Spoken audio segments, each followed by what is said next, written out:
feel like the Opals have a podium legacy. In the last 2 decades, there's been a lot of medals. So that's the standard. And I love that. I love that pressure to be able to do that, because it drives you to want that even more. But I've got a lot of goals in my career, and I've completed a lot of those goals.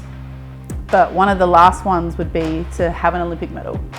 That's probably my last goal, basketball-wise, that I haven't yet achieved. I've done almost everything except for that. As time expires, they have done it.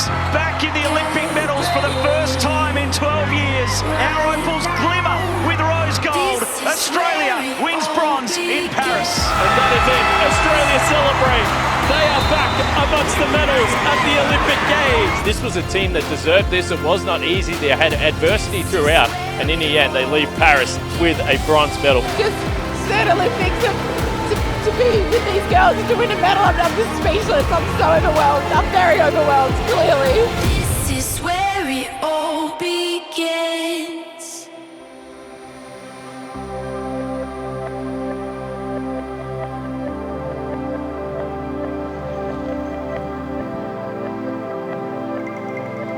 When we were growing up, my mum, when she was separated from my dad, she had to ask us to pick one sport at one point, because it was just too much to.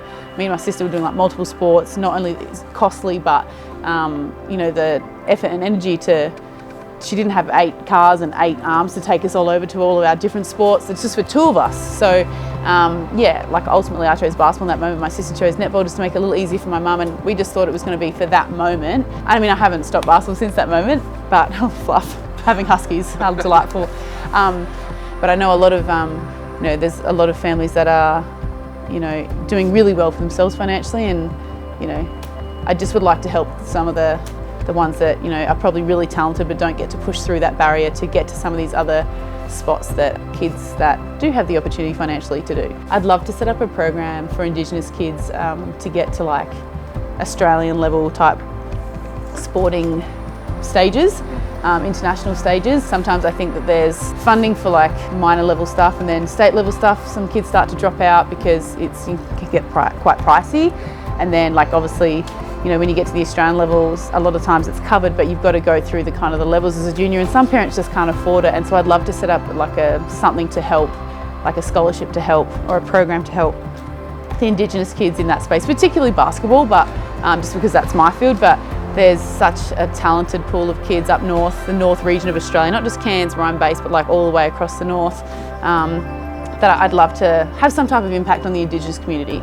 And I know Cayla feels the same way. He's worked with Indigenous males. He used to work for Clontarf up in Cairns, so has had huge impact in that space. So I think that there'd be something along those lines for both of us. My mind goes all the time, so will my hand be in that, and will I be doing something else, will I be here, or what will I be doing? But that is definitely something that I think Cayla and I will definitely be doing. It's something like helping kids, youth, Indigenous space. Oh, sorry, I just knocked you in the head. Sorry, sis.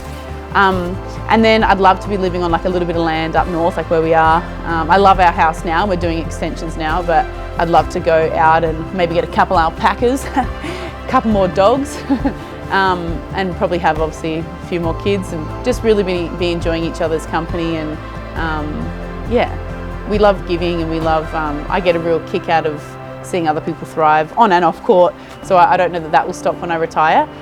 So I'll probably just do a lot of giving back and helping when I can, and mentoring, and yeah, probably walking the dogs.